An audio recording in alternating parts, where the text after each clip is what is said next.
El día de hoy vamos a comentar sobre una resolución del Tribunal Fiscal que ha salido hace poco, que tiene carácter de observancia obligatoria. Y esta está vinculada a un tema que ya hace varios años venía comentándose porque había una inseguridad jurídica respecto al tratamiento del contrato de asociación en participación. Vamos a hacer el análisis respectivo, pero previamente a ello vamos a dar algunas ideas puntuales sobre cuáles son los antecedentes que tenemos respecto al tratamiento tributario del contrato de asociación en participación. Luego vamos a dar una mirada rápida al tratamiento societario. Luego analizaremos cómo es que en el tiempo el Tribunal Fiscal ha venido pronunciándose respecto a este tipo de contratos y su tratamiento tributario, para luego ya entrar de lleno al análisis de la resolución en sí, cuál es el criterio que el Tribunal Fiscal ha adoptado. Y finalmente cerraremos con las implicancias que este nuevo criterio interpretativo ha previsto a través del Tribunal Fiscal. Entonces, eso es lo que nos espera. Tenemos algunos minutos para trabajar esto. Sin duda, este criterio ha marcado, digamos, la pauta de cómo es que en adelante se debe de actuar. Pero no solo es ello, sino aquellos que tomaron una decisión distinta al nuevo criterio podrían estar teniendo alguna contingencia tributaria. Entonces, ¿qué tenemos como antecedente? Debemos de tener en consideración que con la incorporación del decreto legislativo 774 por los años 90, al contrato de asociación estaba dentro de los sujetos del impuesto, ¿no? Entonces tenía un tratamiento tributario particular el contrato de asociación en participación. Estaba obligado a llevar contabilidad independiente a las de sus partes contratantes. Es decir, tenía un tratamiento muy similar de lo que ahora conocemos a los consorcios, joint venture y demás contratos de colaboración empresarial que llevan contabilidad independiente a las de sus partes contratantes. En este caso, lo que las rentas se atribuían a las personas naturales o jurídicas que formaban parte del contrato de asociación en participación, y estas rentas debían distribuirse en función al porcentaje de participación que tenían las partes en el contrato, ¿no? Entonces, ¿qué tenemos? Un negocio donde una empresa o persona natural aporta bienes, aporta servicios, ¿no? Y de otro lado tenemos un negocio. En el contrato de asociación en participación, como veremos más adelante en la norma societaria, un sujeto denominado asociante busca a uno o más asociados para que ellos puedan, en cierto modo, financiar o hacer aportes para llevar a cabo un negocio que lo gestiona única y exclusivamente el asociante y que luego le reparte una ganancia, un beneficio al asociado, ¿no? Entonces, esa es la lógica del contrato de asociación en participación. Y bajo ese esquema es que desde el decreto legislativo 774 hasta el año 98 ha venido funcionando de esa manera. Sin embargo, a finales del año 98, a través de la ley 27034, que entra en vigencia a partir del 99, se elimina cualquier mención del contrato de asociación en participación de la norma del impuesto a la renta, ¿no? Entonces, ¿ahí qué ocurre? Eliminarse al contrato de asociación en participación del tratamiento particular que tenía la ley del impuesto a la renta, se dice que quien va a hacerse cargo del pago del impuesto a la renta no va a ser el contrato de asociación en participación como sujeto al impuesto, sino que quien tendrá a cargo de la declaración pago de impuestos va a ser el asociante, ¿no? Eso se entiende porque al eliminarse de la norma tributaria de la ley de renta este tratamiento particular que tenía, a partir del 99, entonces aparece este nuevo tratamiento, ¿no? Claro, luego, a través del decreto supremo, de las normas reglamentarias, se establecen algunas precisiones y además establece un procedimiento transitorio. ¿Para quién? Para aquellos contratos de asociación en participación que habían iniciado antes del 99, ¿no? Y que durante el 99 todavía venían desarrollando actividades. Para estos contratos, ¿no? La norma reglamentaria establece un tratamiento particular por el año 1999 y delega en una resolución de superintendencia para que establezca la forma y condiciones cómo se va a operativizar esta disposición transitoria. Entonces, es ahí que aparece la resolución de superintendencia 042 del año 2000, que establece pues este procedimiento transitorio para contratos de asociación en participación, decía yo, que venían desarrollando actividades a la luz de la normativa antigua, ¿no?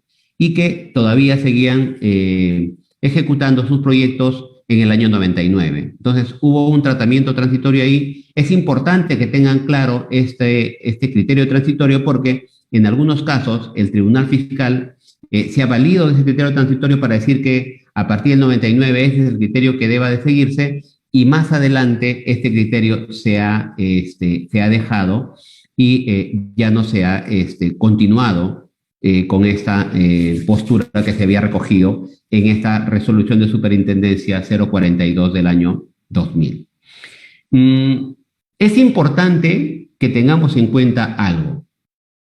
Si uno revisa la exposición de motivos de la ley 27034, podrá advertir que los fundamentos para la eliminación del contrato de asociación en participación como sujeto del impuesto en la ley del impuesto a la renta han sido básicamente los siguientes. Primero, porque el CAP, el contrato de asociación en participación, no tiene personería jurídica. Claro, eso lo vamos a sociedades. Un contrato de asociación en participación no tiene personería jurídica por expresa disposición de la norma. Ahora bien, otro de los elementos que ha tenido en cuenta el legislador en la exposición de motivos es que el asociante tiene única y exclusivamente la gestión del negocio. Es decir, en el negocio el asociado no participa. Claro, puede controlar, puede fiscalizar, pero no participa, no toma decisiones respecto de el negocio que lleve a cabo el asociante. Por su parte, los asociados no se vinculan con terceros, lo que es una de las características de este tipo de contratos, ¿no? De tal suerte que el asociante que hizo su aporte a un contrato de asociación en participación, por ejemplo, no tiene vínculo con un cliente, con un proveedor, con un banco. Los vínculos se generan entre el asociante, quien dirige el negocio, y estos terceros, ¿no? Y por tanto, a quien le corresponde asumir el pago del impuesto debería ser al asociante. Entonces, si uno revisa esta exposición de motivos de la ley 27034, estas serían las razones por las cuales el contrato de asociación en participación deja de ser sujeto del impuesto y tener un tratamiento particular y entrar al limbo, a la nebulosa, a un espacio en el cual no se ha tenido clara una postura. El Tribunal Fiscal ha tenido posturas distintas, la SUNAT por su parte en el mismo sentido, y eso afecta a la seguridad jurídica. Ahora, con esta última resolución emitida por el Tribunal Fiscal que tiene carácter de observancia obligatoria, ¿no? Yo no sé si el tema se ha solucionado o ha venido a complejizar más, porque sin duda hay contribuyentes que hasta este año, ¿no? Hasta antes de que han venido trabajando con un criterio y ahora el Tribunal Fiscal ha cambiado el criterio. Entonces, ¿cuáles son las implicancias? Eso lo veremos al final, ¿no? Al final. Entonces, bien, tenemos como antecedente ello. Brevemente, es importante ubicarnos en el tema y revisar el tratamiento societario. O sea, ¿qué nos dice la Ley General de Sociedades en torno a este tipo de contratos, ¿no? Si ubicamos en la Ley de Sociedades, ¿no? En el artículo 440 de la norma, señala que La asociación en participación es aquel contrato por el cual una persona, denominada asociante, ¿no?, concede a otra u otras personas denominadas asociados una participación en el resultado o en las utilidades de uno o de varios negocios o empresas del asociante a cambio de una determinada contribución. Es lo que le decía en un principio, ¿no? Supongamos, eh, queremos llevar a cabo un negocio, ¿no? Inmobiliario, ¿no? Un asociante puede buscar, ¿no?, inversionistas, terceros, asociados, a quienes les pueda, ¿no?, solicitar el aporte de dinero, el aporte de bienes, pueden ser estos muebles o inmuebles, por ejemplo, un terreno, ¿no?, el aporte de servicios incluso. ¿A cambio de qué? A cambio de que el asociante gestione el negocio, única y exclusivamente él, genere un resultado, ¿no? Ordinariamente se espera una ganancia y este resultado se distribuya entre los asociados en función a la participación que han tenido o al aporte que han tenido, ¿no?, al momento de establecerse el contrato. Ahora, este tipo de contratos, revisando la jurisprudencia, vemos que se ha usado mucho en el caso de compañías de juegos de casinos y máquinas tragamonedas, donde una de las partes, ¿no?, aportaba el local, otra de pronto las máquinas, ¿no?, y luego una de ellas se encargaba de gestionar el negocio y le entregaba su participación, su utilidad o beneficio al asociado que haya aportado o las máquinas o el local donde funcione este negocio, ¿no? Entonces, el negocio como tal es interesante, ¿no? La forma de hacer negocio porque es contrato, o sea, es válido en la medida que uno no quiera constituir una sociedad, ¿no? Y no tenga que hacer todos los trámites porque a lo mejor vas a hacer un contrato, ¿no?, por un determinado tiempo y lo haces bajo este esquema. Un negocio temporal, trabajas bajo este esquema y resulta siendo conveniente, ¿no? Entonces, esto es lo que nos dice el 440 de la Ley General de Sociedades. ¿Qué características tiene un contrato de asociación en participación? ¿No? Es un contrato mercantil asociativo entre personas. Cuando digo personas, pueden ser personas naturales o personas jurídicas. Es decir, una persona jurídica asociante puede recibir aportes de asociados que pueden ser personas naturales o que pueden ser personas jurídicas. Como hemos dicho, en este tipo de contratos, el asociante actúa en nombre propio. Él es el que dirige el negocio, él es el que toma las decisiones, él interactúa con terceros, ¿no? Acá la figura del asociado no aparece. Para los terceros, el asociado no existe, ¿no? Por expresa disposición de la ley de sociedades, el CAP no tiene razón social ni denominación, ¿no? Hemos dicho, la gestión del negocio o empresa corresponde única y exclusivamente al asociante y no existe relación entre los asociados y terceros, ¿no? Decía, el asociado, el que hace su aporte, no se relaciona con el cliente, no se relaciona con bancos, no se relaciona con proveedores ni con cualquier otro tercero. Y claro, los terceros no adquieren derechos ni asumen obligaciones frente a los asociados, ni estos frente a aquellos. Es decir, si un proveedor, por ejemplo, hizo una transferencia, hizo una venta al asociante para el negocio que está llevando a cabo y el asociante no canceló la obligación, este proveedor no podría accionar contra el asociante, perdón, contra el asociado, ¿no? Decíamos porque la ley de sociedades establece claramente que los terceros no adquieren derechos u obligaciones frente a los asociados, ¿no? Entonces, por esa razón, entiendo que acá el único artífice del negocio es el asociante. Por esas razones también es que la ley, ¿no?, retiró al contrato de asociación en participación como sujeto del impuesto, ¿no? ¿Qué más nos dice la ley de sociedades? ¿Qué derechos tienen los asociados, ¿no? Hemos señalado ya que el contrato puede determinar o establecer la forma de fiscalización o control que ejercen los asociados sobre los negocios o empresas del asociante que sean objeto del contrato. Es decir, yo asociado hago mi aporte, viene dinero, servicio. Si bien es cierto, yo no tomo decisiones en el negocio, yo no gestiono el negocio, pero sí puedo controlar porque de por medio está mi interés, que es mi inversión. Tienen derecho los asociados, claro, a que se rindan cuentas al término del negocio realizado o al término de cada ejercicio, ¿no? Porque a veces el negocio puede que dure más de un año, ¿no? Entonces, es posible que los asociados reciban información, el asociante rinda cuentas sobre la manera como es que se va ejecutando el negocio.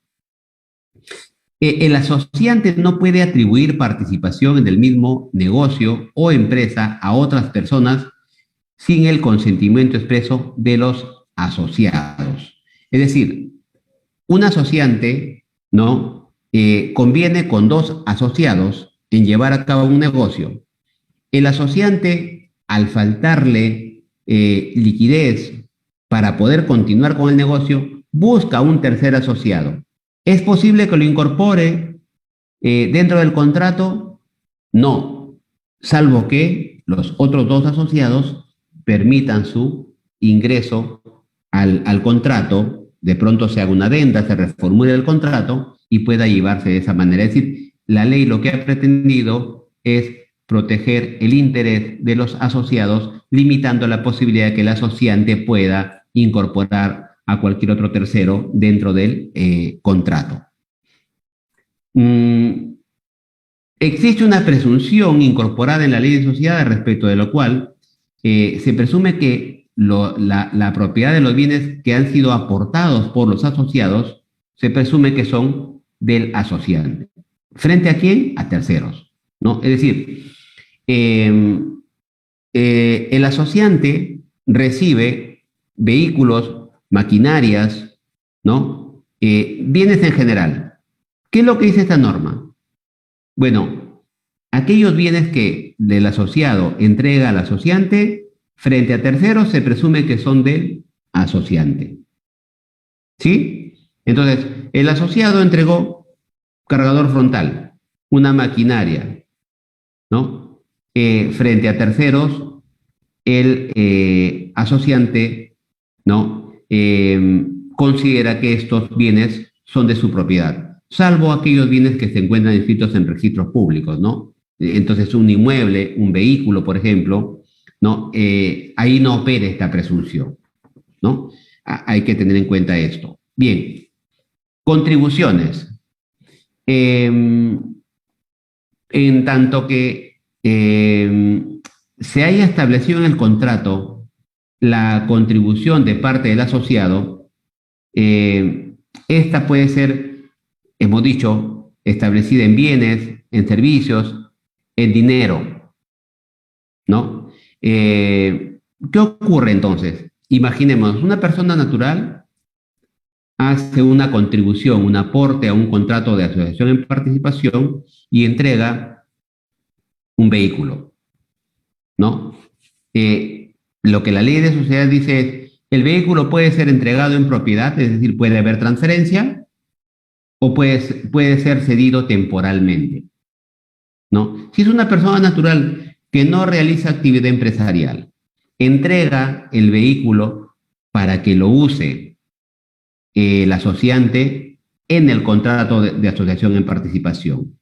En ese caso, por la cesión en uso, habrá que asumir el pago de algún impuesto de IGB, de impuesto a la renta, por ese solo hecho, ¿no? Por el que no estamos frente a un arrendamiento, estamos frente a la entrega de un bien para que sea explotado en un contrato de asociación en participación que aportante, ¿no? O quien contribuye con el bien una ganancia, ¿no? Muy bien. Además, siendo que es una persona natural que no hace actividad empresarial, no estaríamos frente a una operación grabada con IGB, tampoco con renta. No ha habido enajenación, ¿no? Pero distinto es si la persona natural entrega el bien en propiedad. ¿no? Transfiere. Ahí habría que evaluar. Bueno, si es que estamos en el escenario de una persona natural que no hace actividad empresarial, no hay IGB, no hay renta, ¿no? Pero la figura cambia cuando el asociado aportante es una persona jurídica que realiza actividad empresarial o una persona natural que realiza actividad empresarial. Ahí sí la cosa cambia. Si los bienes son cedidos para la explotación en el negocio, no hay gravamen, no hay GB, no hay renta, ¿no? Se ha entregado como parte del contrato. Pero si hay transferencia de propiedad, la figura cambia, ¿no? Si el asociado entrega un bien, ¿no? Al asociado, al asociante, perdón, para que pueda llevar a ejecutar el negocio, ¿no? Y transfiere la propiedad, ¿no? Entonces estaríamos frente a un supuesto de operación gravada con IGB y también de operación gravada con impuesto a la renta, ¿no? Ahora bien, tengamos en cuenta también que el asociante, ¿no? Recibe bienes del asociado, pero el asociado puede entregar bienes que él tiene o puede comprar bienes y entregarlos, ¿no? Imagínate entonces, para llevar a cabo, compromete, según el contrato, hacer la entrega de una maquinaria, ¿no? Transferencia de propiedad. Entonces, compra la maquinaria, ¿no? Usa el crédito fiscal, aporta, entrega su contribución al contrato de asociación en participación y transfiere la propiedad. Operación grabada con IGB, se debe usar el crédito fiscal. ¿De acuerdo? Ahora bien, ¿y qué pasa con el impuesto a la renta? ¿No? Bueno, si es que hay ganancia, si el ingreso es mayor que el costo, entonces por lo tanto también habría que asumir el pago del impuesto a la renta. Digo, en este caso, ¿por qué? Porque hay enajenación de por medio, ¿no? Entonces, hay que tener en cuenta dos cosas.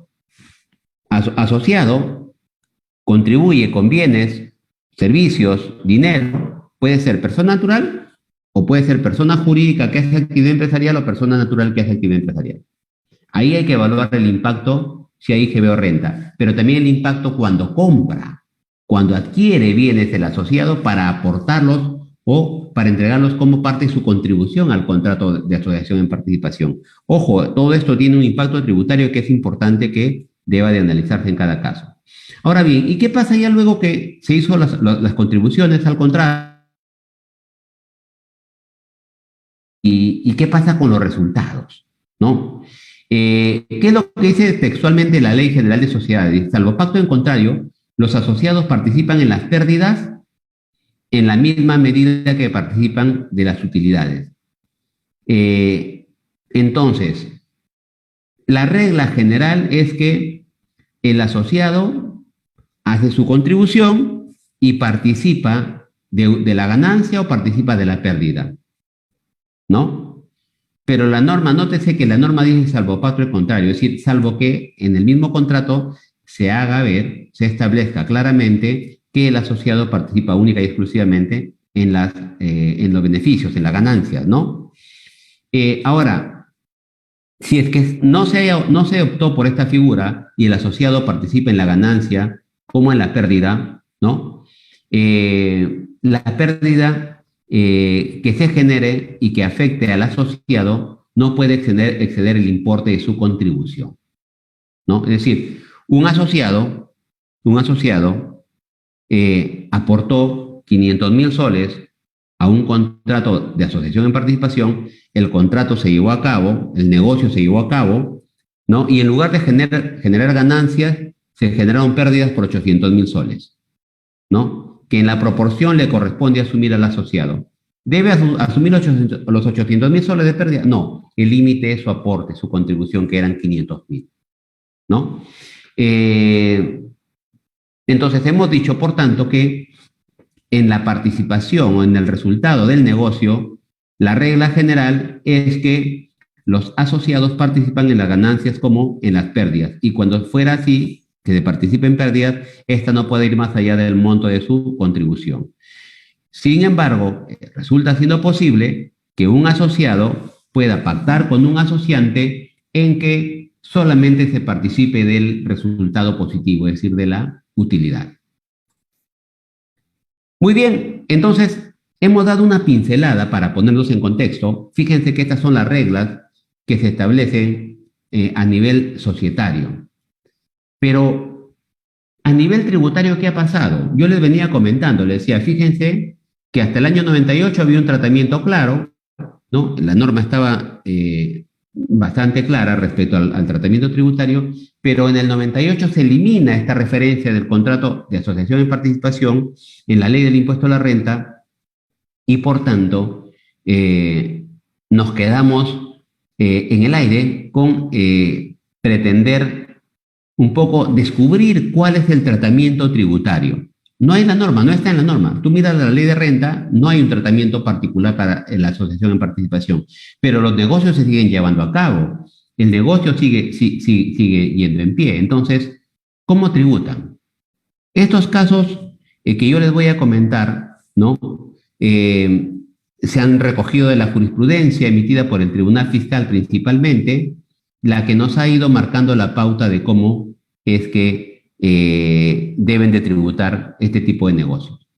Entonces, en esta resolución del Tribunal Fiscal, vean, del año 2002, pero interesante, es del año 2002, pero resuelve un caso en el que los beneficios del contrato se generan respecto del año 99, ¿no? Es decir, el año 99 en el cual ya estamos con la nueva normativa, o bueno, con la eliminación del contrato de asociación en participación de la ley del impuesto a la renta, ¿no? Entonces, ¿qué ocurre en este caso? Si uno revisa la resolución del Tribunal Fiscal, al ser una renta del año 99, se aplica el procedimiento transitorio y regulado en la resolución de superintendencia 042 del año 2000, ¿no? ¿Qué aspectos importantes hemos relevado acá en esta jurisprudencia? Primero es que se trata de un negocio de combustible, ¿no? De un grifo en el cual una de las partes aporta local, ¿no? Un asociado, y entonces a cambio de ello recibe un beneficio, ¿no? Una ganancia a cambio de su contribución, y ese beneficio es el 10% de las ventas, ¿no? De los ingresos. Entonces, si uno revisa la resolución del Tribunal Fiscal, hay una primera cuestión, es que se dilucida el hecho de que la SUNAT cuestionaba de que esto no era un contrato de asociación en participación, sino en puridad era un contrato de arrendamiento, en donde un sujeto había entregado un bien, ¿no? Y estaba recibiendo periódicamente un ingreso en calidad de merced conductiva. Entonces, se analiza el caso y se advierte que, en efecto, se trata de un contrato de asociación en participación y, por tanto, el tratamiento debe darse en el contexto de este tipo de negocio jurídico. Entonces, ¿qué es lo que nos dice esta resolución del Tribunal Fiscal? Nos dice, en el caso de los contratos de asociación en participación, el asociante es el que única y exclusivamente asume el pago del impuesto a la renta, ¿no? Inicialmente, los ingresos que obtenga el asociante como consecuencia del negocio jurídico, como consecuencia del negocio que se está llevando a cabo, ¿no? En este caso, la venta de combustible, ¿quién reconoce el ingreso? El asociante. ¿Y quién reconoce los costos y gastos? El asociante.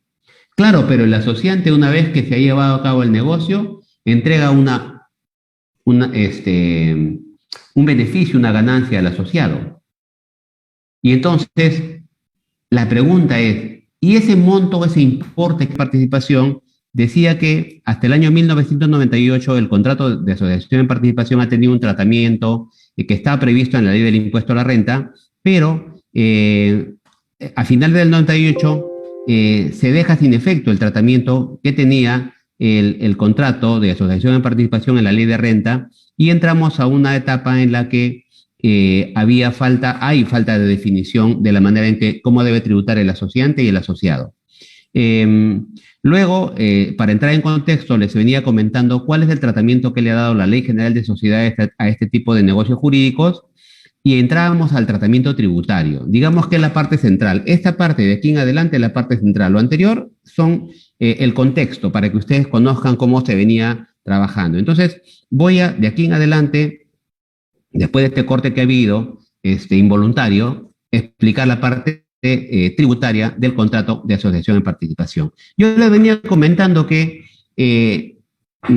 cómo es que en la práctica hemos venido estableciendo el camino del tratamiento para el asociante, para el asociado, es a través de la jurisprudencia. Pero lamentablemente, decía yo, el Tribunal Fiscal no ha tenido un criterio uniforme en el manejo del contrato de asociación en participación, y esta resolución de observancia obligatoria que ha salido publicada hace algunos días ha venido a complejizar más el asunto, como voy a pasar a explicar. Vean, yo les comentaba esta resolución 732 de la Sala 5 del año 2002 que resuelve o ventila una causa vinculada a un contrato de asociación en participación respecto de una renta del año 99. No decía, se trata de un negocio, de un grifo, una estación de combustibles, donde una de las partes ha entregado un bien, ¿no? En este caso el inmueble, para que en este inmueble se pueda ejecutar el negocio. Entonces, a cambio de una participación en el negocio. Entonces, ¿cuál ha sido la contribución del asociado? El inmueble. ¿A cambio de qué? De un beneficio, de una participación que era el 10% del total del ingreso mensual. Entonces, en principio, en esta resolución, si ustedes la revisan, lo que se dilucida es si estamos frente a un contrato de asociación en participación o si en puridad estamos frente a un contrato de arrendamiento, ¿no? Porque al parecer, si yo entrego un bien para que alguien lo use y recibo a cambio una renta, podría ser un contrato de arrendamiento. Sin embargo, el Tribunal Fiscal analiza, ¿no? Que de por medio existe el riesgo que asume el asociante al entregar el bien para que sea explotado por el asociado a cambio de una participación, y concluye que estamos frente a un contrato de asociación en participación. Pero ¿cuál es lo importante de esta resolución del Tribunal Fiscal? Es que ha sentado el criterio, es decir, cómo debe tributar el asociante y cómo debe tributar el asociado.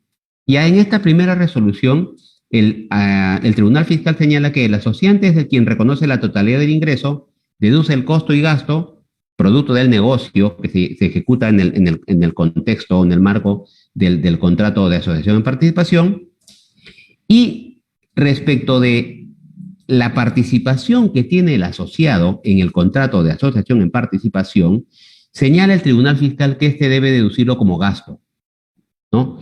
O sea, para el asociante, la participación del asociado es gasto deducible y por tanto va a implicar que pague menos impuesto a la renta. Pero hace referencia a una condición, ¿no? Hace referencia al inciso J del artículo 44 de la Ley de Renta, en la medida que para que sea gasto deducible debe contar con un comprobante de pago, ¿no? Y en cabeza del asociado dice que la participación del asociado será renta gravada de tercera categoría, ¿no? Y por tanto el asociado debe pagar su impuesto a la renta correspondiente. Ese es lo que establece el Tribunal Fiscal en esta primera resolución. Y luego ya más adelante, ¿no? En el año 2000, con una resolución del año 2005, la 3199 de la Sala 3 del 2005, en donde ya se analiza la renta obtenida en un contrato de asociación en participación del año 99 y 2000, ¿no? Acá también hubo, como cuestión previa, tuvo que dilucidarse si estamos frente a un contrato de asociación en participación o frente a un contrato de colaboración empresarial. Nótese que ambos tienen tratamiento distinto. El contrato de colaboración empresarial está en la Ley de Renta como sujeto del impuesto, frente a sujeto del impuesto, ¿no? Decíamos, solo hasta el año 98 lo fue. Pero ¿cuál es lo importante de este criterio ya en el año 2005? Es que se señala que el asociante tributa por la totalidad de la renta y no deduce como gasto la participación del asociado. Vean, este criterio es totalmente contrario a la resolución del año 2002, ¿no? Porque acá más bien se señala que es el asociante ¿no? Quien no deduce gasto, por tanto, paga mayor impuesto a la renta, y para el asociado la participación es una renta no gravada, ¿no? Entonces, solo tributaría el asociante, porque no le permiten deducir el gasto. Entonces, un criterio totalmente distinto que toma el Tribunal Fiscal. ¿Qué hacer frente a ello? ¿Cómo actuar? ¿No? Si veníamos trabajando bajo el esquema de la deducción de gasto en cabeza del asociante y el Tribunal Fiscal emite este criterio interpretativo. Y para seguir con estos criterios, estos vaivenes del Tribunal Fiscal, en el año 2013 o en esta resolución de 2013, ¿no? De la sala 4, se dice que el asociante es quien registra en su contabilidad los ingresos totales por las ventas y todos los gastos incurridos y deduce como gasto las participaciones que le entrega el asociado. Es decir, en esta resolución regresa al criterio original, ¿no? Y afirma que para el asociado es una renta agravada de tercera categoría.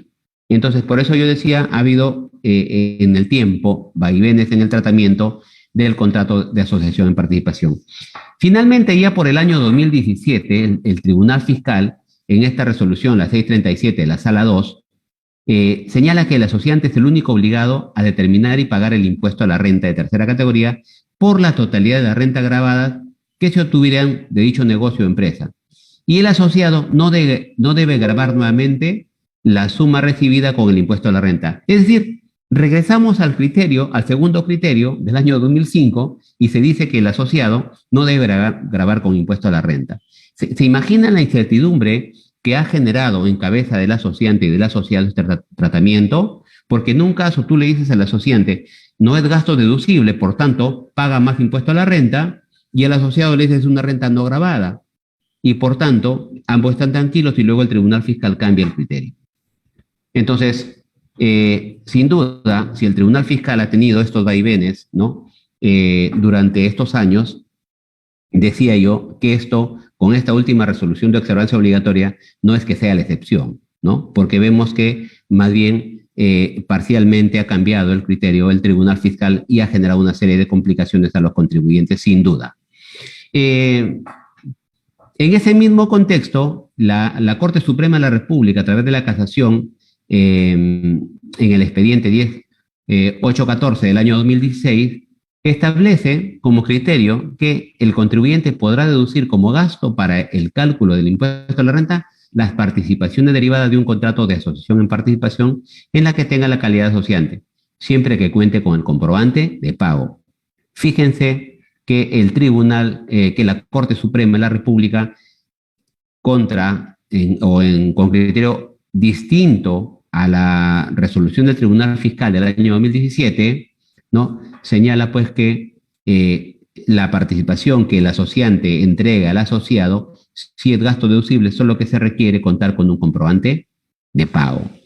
Entonces vean que el tema no ha sido pacífico durante estos años, ha habido cambios de criterios y que yo resumo en este cuadro, ¿no? En este cuadro que ustedes tienen enfrente, ¿cuáles han sido los criterios en el tiempo, ¿no? El criterio 1, mediante el cual el asociante reconoce la totalidad de ingresos, ¿no? Y deduce como gasto la participación que le paga al asociado, sin que para ello se requiera contar con un comprobante de pago, ¿no? Y para el asociado, esta es una renta agravada de tercera categoría. Este es el primer criterio. El segundo criterio que hemos visto a nivel jurisprudencial es que se reconoce la totalidad del ingreso en cabeza del asociante, pero no deduce como gasto la participación del asociado. Por tanto, quien paga el impuesto a la renta es el asociante, y para el asociado, esta sería una renta no gravada. Y un tercer criterio, que es la que ha recogido esta casación de la Corte Suprema de la República del año 2016, es que el asociante reconoce la totalidad del ingreso y deduce como gasto la participación del asociado, sin embargo, se requiere contar con un comprobante de pago, ¿no? Nótese que en el caso del 2002, ¿no? Que yo le comentaba la primera sentencia o la primera resolución del Tribunal Fiscal de 2002, y en esta última, al contribuyente, a quien lo fiscalizan es el asociante, y no le terminan reparando, ¿no? El gasto porque no contaba con el comprobante de pago. Entonces, en este último criterio, ¿no? En el criterio 3, el asociado recibe una participación que es una renta gravada de tercera categoría. O sea, estos tres criterios son los criterios previos que han existido antes de esta resolución emitida por el Tribunal Fiscal de CIA, que tiene carácter de observancia obligatoria, hace algunos días. Y bien, ahora ya entramos de lleno al análisis de esta resolución 2398 de la Sala 11 de este año 2021, que establece el siguiente criterio, vean, ¿no? Fíjense que está dirigida a un sujeto que dentro del contrato de asociación en participación tiene la calidad de asociado. Es decir, un sujeto que recibió un aporte, recibió una participación del negocio y lo que se discutía era cuál es el tratamiento que va a tener. ¿Es una renta gravada? ¿Es una renta no gravada? Y acá aparece un nuevo elemento. Es una renta gravada en calidad de dividendo. Y es lo que finalmente dice el Tribunal Fiscal. Dice, la participación del asociado para efectos del impuesto a la renta califica como dividendo u otra forma de distribución de utilidades. Fíjense que este criterio más bien es nuevo, ¿no? Distinto a los que yo les había comentado, ¿no? Porque en el cuadro que yo resumí hace unos instantes, el asociado gravaba con renta tercera, era una renta no gravada, ¿no? Cualquiera de las dos. Pero acá estamos frente a un nuevo supuesto porque si el asociado recibe una renta gravada y esa renta gravada es un dividendo, si es persona natural, ¿no? Será que no realiza actividad empresarial, será una renta de segunda categoría. Y si es persona jurídica y recibe un dividendo, ¿no? Este estaría inafecto. Y eso es lo que en realidad el Tribunal Fiscal señala. Leemos nuevamente, dice, la participación del asociado para los efectos del impuesto a la renta califica como dividendo u otra forma de distribución de utilidades. En tal sentido, estará o no gravada con el impuesto según quien sea el asociado. De la siguiente manera: 1. Si el asociado es una persona jurídica no domiciliada en el país, dicho ingreso no estará gravado con el impuesto a la renta. Pero no está gravado con el impuesto a la renta porque sea una renta no gravada y quien deba tributar es el asociante, sino porque al calificar como dividendo y el dividendo lo percibe una persona jurídica domiciliada, esta, ¿no? Está gravada o no está gravada por expresa disposición de la ley de renta, no es una renta inafecta. Ahora, por el contrario, si el asociado es una persona natural, ¿no? En este caso, dicho ingreso estará gravado con impuesto a la renta, pero como renta de segunda categoría. Entonces, este es un nuevo criterio que sin duda la primera implicancia que tiene y qué pasa hacia atrás. ¿Qué pasa con los contribuyentes asociantes y asociados que han tomado un criterio distinto? Eso lo vamos a ver más adelante, en breves instantes. Pues bien, les contaré, si ustedes revisan, porque esta es una resolución, este criterio que el Tribunal Fiscal ha establecido tiene carácter de observancia obligatoria, es una jurisprudencia de observancia obligatoria. Entonces, si ustedes revisan el acuerdo de sala plena, ¿no? Donde están el análisis que se ha hecho, la votación que han hecho los vocales, el Tribunal Fiscal ha analizado tres posturas, ¿no? Tres posturas, y estas tres posturas han sido sometidas a votación. ¿Cuál ha sido el primer criterio, la primera postura? Respecto del asociado. La participación del asociado es una renta gravada como renta de tercera categoría. ¿Cuál es el fundamento que ha tenido el Tribunal Fiscal, ¿no? Para sustentar esta postura? Es que el asociante actúa en nombre propio y gestiona exclusivamente el negocio, y que no hay relación entre los asociados y terceros.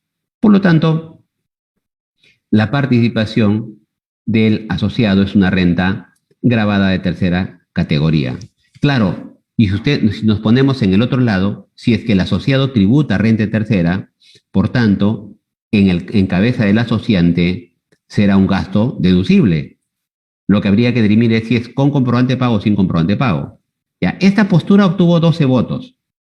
O sea, 12 vocales, ¿no? En sala plena votaron por esta primera postura.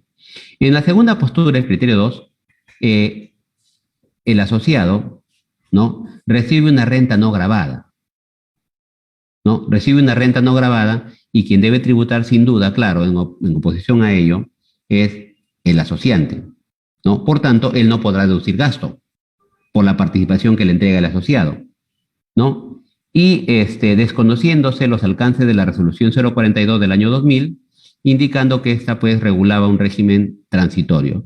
Esta postura ha tenido 9 votos y ha terminado venciendo o imponiéndose el tercer criterio que dice que la participación que entrega el asociante al asociado es un dividendo u otra forma de distribución de utilidades. Y el fundamento sería que el asociado cumple un rol similar, ¿no?, al de un socio en una sociedad, ¿no?, donde hace un aporte y recibe una ganancia, un beneficio. Y esta es la que ha tenido 13 votos y la que se ha impuesto. Pero, a ver, respecto a esta última postura, si es que esa fuera la idea, ¿no?, de que el asociado cumple una especie de rol similar al que tiene un socio en una sociedad, ¿no?, y que recibe una renta pasiva porque hizo un aporte, ¿no? Entonces, estamos bajo la lógica, ¿no?, de que el contrato de asociación en participación debería estar en la ley del impuesto a la renta, ¿no?, calificado como persona jurídica, ¿no?, como contribuyente del impuesto para que pueda distribuir dividendos, y no lo está claramente, ¿no? Por esa razón es que se eliminó de la ley del impuesto a la renta, ¿no? Entonces, no entendemos, ¿no?, cómo es que finalmente se impone esta postura y el Tribunal Fiscal adopta este criterio, ¿no?, cuando no resulta razonable, coherente, ¿no?, que se le haya dado, se le haya asimilado un tratamiento, ¿no?, que tienen las sociedades al momento de distribuir utilidades, ¿no? En todo caso, esto debió haber estado en la ley, ¿no? Debió estar expresamente contemplado, y ahí entonces viene la reflexión: ¿cuál es el límite que tiene el Tribunal Fiscal para la interpretación, ¿no? Entonces, este es, decíamos, un criterio nuevo, distinto a los que venía emitiendo este tribunal hace algunos años. Pero bien, ¿cuáles son las implicancias del fallo? Y sin duda, ya para ir cerrando nuestra presentación, primero, ¿qué significa que sea una jurisprudencia de observancia obligatoria? ¿Cuál es el alcance, la implicancia? Bueno, les informo que resulta siendo un criterio obligatorio para la SUNAT. Es decir, la SUNAT, cuando fiscalice de aquí en adelante la participación que reciba, ¿no?, la va a calificar o debería de calificarla como dividendo, y estará grabado o no dependiendo quién lo reciba. Si es una persona jurídica domiciliada, no grabado; si es una persona natural, grabado, ¿no?, como renta segunda, 5%. Pero ojo, digo, de aquí en adelante, porque la contingencia es, y hacia atrás, lo veremos en la diapositiva siguiente, ¿no? Ahora, el otro tema es: todas las salas del Tribunal Fiscal, todas, se encuentran obligadas a aplicar este criterio que ha establecido el Tribunal Fiscal.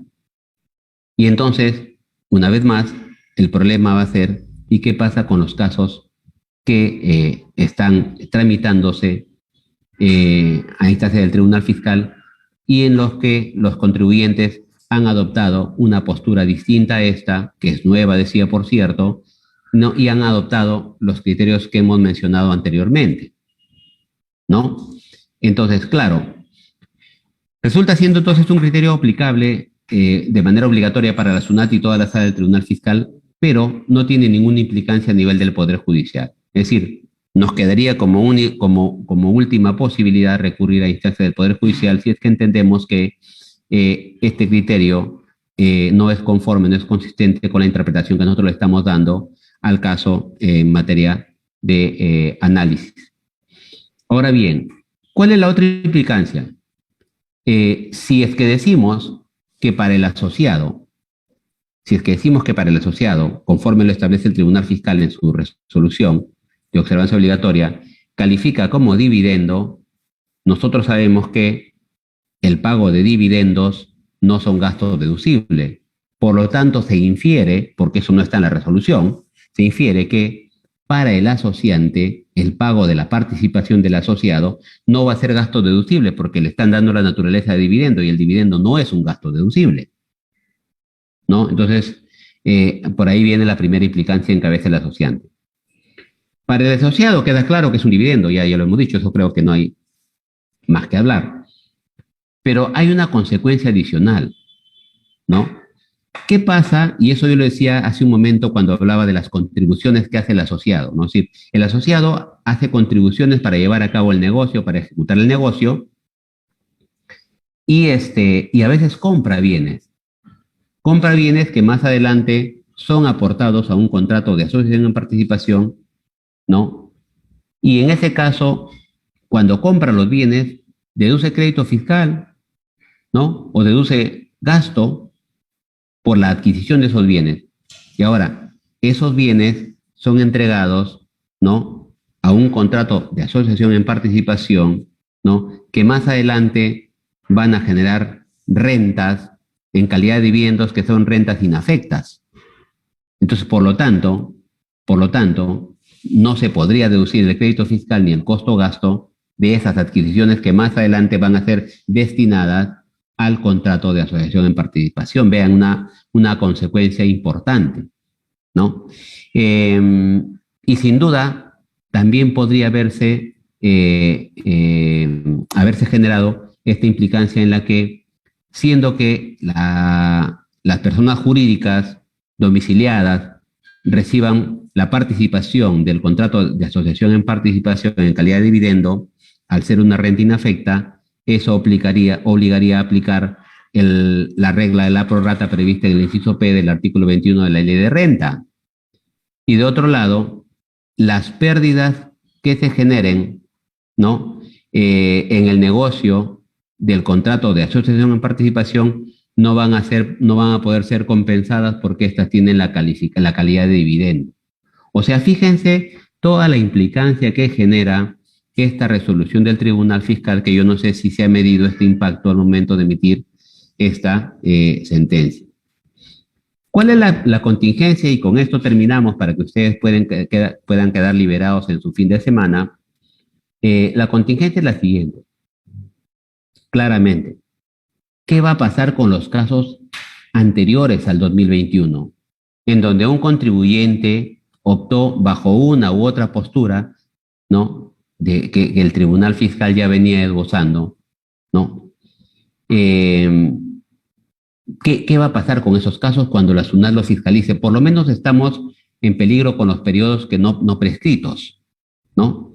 En los periodos no prescritos, la SUNAT podría fiscalizar, ¿no? Y aplicar este criterio de manera retroactiva.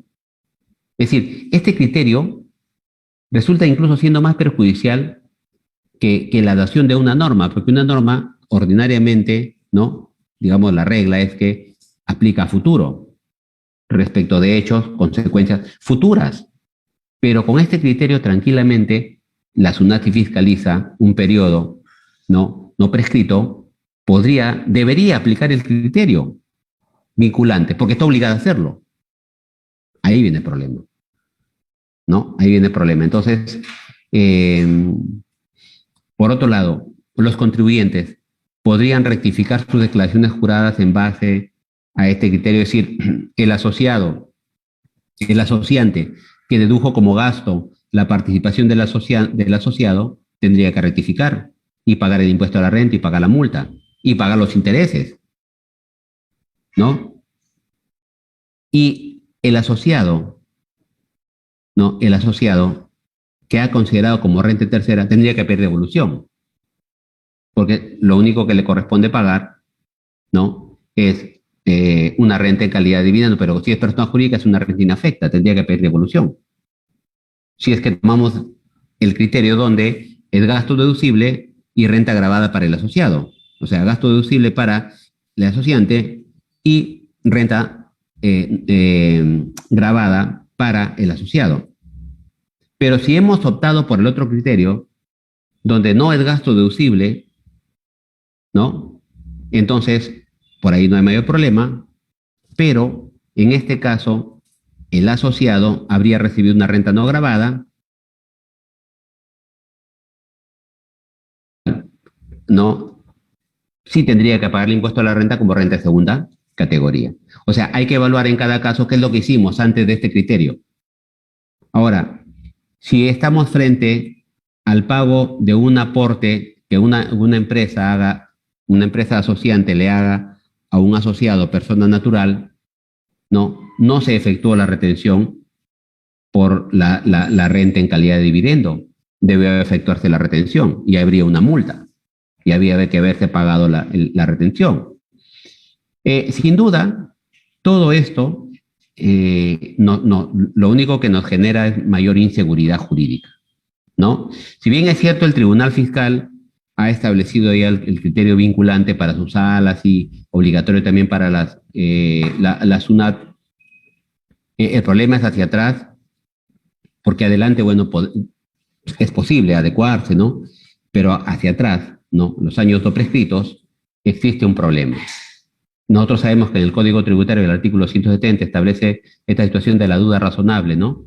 En donde resultaría inaplicable el pago de intereses y aplicación de sanciones. Creo que sería adecuado, hubiese sido adecuado que se aplique este criterio, no lo ha hecho el Tribunal Fiscal, eh, a diferencia de aquello que ocurrió en el año 99, cuando a través de esta resolución de superintendencia se reguló el procedimiento transitorio, ¿no? Ahí se aplicó este artículo 170 del Código Tributario, que hubiese sido lo adecuado para evitar el perjuicio a los contribuyentes que no han pagado el impuesto, no porque no han querido hacerlo, sino porque no había una postura clara del Tribunal Fiscal. La norma nos ha dejado prácticamente sin un criterio a seguir y que han podido tomar uno u otro criterio. Y esto, decía yo, se ha complicado más aún cuando el Tribunal Fiscal ha sacado una nueva postura que genera los efectos que acabamos de comentar. Hay más temas, porque esto también impacta en precio de transferencia, esto también impacta en convenios para evitar doble imposición, ¿no? El tema da para más, sin duda, pero estamos frente a ello, ¿no? ¿Cómo actuar? ¿Qué hacer? Frente a este nuevo criterio del Tribunal Fiscal, será materia de analizar en cada caso, yo les acabo de dar las pautas.